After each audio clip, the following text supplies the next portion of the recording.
Bonjour à tous et bienvenue dans ma chaîne. Hello all and welcome to my channel. I am Sakshi and today we are going to learn that how to ask for things and persons in French. So let's start. अगर हमें French में किसी things, object या animal के बारे में जानना है या पूछना है तो हम ऑफ कोर्स क्वेश्चन करेंगे. तो फ्रेंच में हम क्वेश्चन कैसे करते हैं? कैस कसे. इसको ऐसे ही बोलते हैं क ए स क से. कैस क से. कैस कसे. इसका क्या मतलब है? इसका मतलब है व्हाट इज दिस या व्हाट आर दीज. ये दोनों ही अगर हम इंग्लिश में बोलते तो अलग अलग पूछते हैं, बट अगर हमें फ्रेंच में पूछना है तो हम कैस कसे ही पूछेंगे. अब हम क्वेश्चन ऐसे ही पूछते हैं कैस कसे. तब हम आंसर कैसे देंगे? आंसर हम देते हैं से में. स प्लस ईएसटी. ईएसटी का साउंड होता है ए. मतलब ये कौन सी वर्ब है? एत्र वर्ब. तो जब दो वॉवल आते हैं तो एक वॉवल ओमिट हो जाता है और एपोस्ट्रोफ लग जाता है, तो हम इसको पूरे को मिला के बोलते हैं से. इसका मतलब होता है दिस इज. ये तो हम अगर कोई ऑब्जेक्ट सिंगल है, सिंगुलर है, तो हम से में आंसर देंगे दिस इज. पर अगर प्लूरल है तो हम बोलेंगे स सौ. हमने पढ़ा था सौ एत्र वर्ब में था. अगर सिंगुलर की बात करते तो ए लगाते थे और प्लूरल की बात करते थे तो सौ लगाते थे. तो वैसा ही इसमें स सौ. सौ means these are. Question will be the same but answer हमें ऐसे देना है सिंगुलर और प्लूरल में. तो अब हम क्वेश्चंस देखते हैं. ये एक हाउस है. हाउस को फ्रेंच में बोलते हैं हम मेजो. तो अब हमने क्वेश्चन पूछा कैस कसे. कैस कसे मतलब व्हाट इज दिस. तो हम इसका आंसर कैसे देंगे? हम से युन मेजो. It is a house. This is a house. पर अब हमें लियाजो भी ध्यान रखना पड़ता है. तो ये क्या हो गया? सेट्युन मेजो. टी प्रोनाउंस होगा क्योंकि आगे वाले जो वर्ड है वो वॉवल से स्टार्ट हो रहा है. सेट्युन मेजो. और मेजो क्योंकि फेमिनिन नाउन है तो उसके आगे जो आर्टिकल लगा है वो कौन सा लगेगा? Feminine article युन.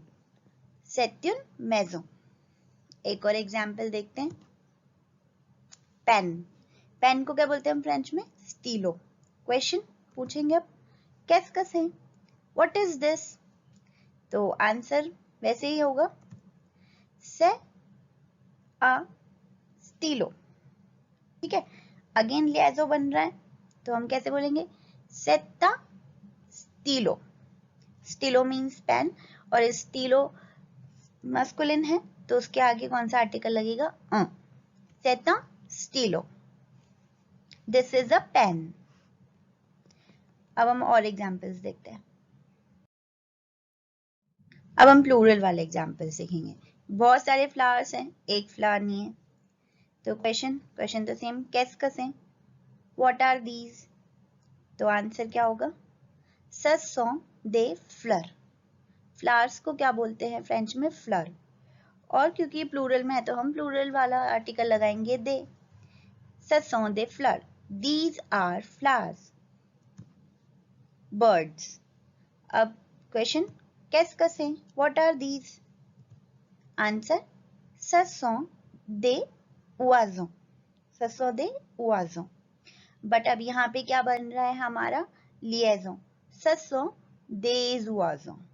These are birds. I hope it is clear.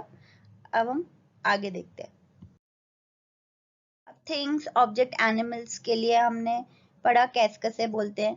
पर अगर पर्सन्स हैं, अगर हम किसी पर्सन के बारे में पूछेंगे फ्रेंच में तो हम क्वेश्चन यूज करते हैं की एस. हु इज इट या हु इज दिस या हु आर दीज. दोनों के लिए सेम क्वेश्चन ही होगा, सिंगुलर हो या प्लूरल हो. तो इसका आंसर भी हम कैसे देंगे? वही से दिस इज, सो these are. Example Mahatma Gandhi ji की पिक है तो हम क्वेश्चन कैसे पूछेंगे कि यस हु इज दिस. आंसर से Mahatma Gandhi, simple, this is Mahatma Gandhi. एक और, डॉक्टर, डॉक्टर को बोलते हैं फ्रेंच में médecin। Question will be same, की एस, हु इज दिस, आंसर से médecin। फिर से हमने वो लगाया आर्टिकल, पर यहाँ पे क्या बन रहा है, लिएजन, c'est un médecin, this is a doctor. अब हम प्लूरल देखते हैं। अब ये दो स्टूडेंट्स हैं, तो क्वेश्चन विल बी सेम, की एस, who are these, answer ce sont des étudiants, ce sont des étudiants, these are students with liaison। अब गर्ल्स हैं बहुत सारी, तो क्वेश्चन, की एस, हु आर दीज, तो answer ce sont des filles, ce sont des filles,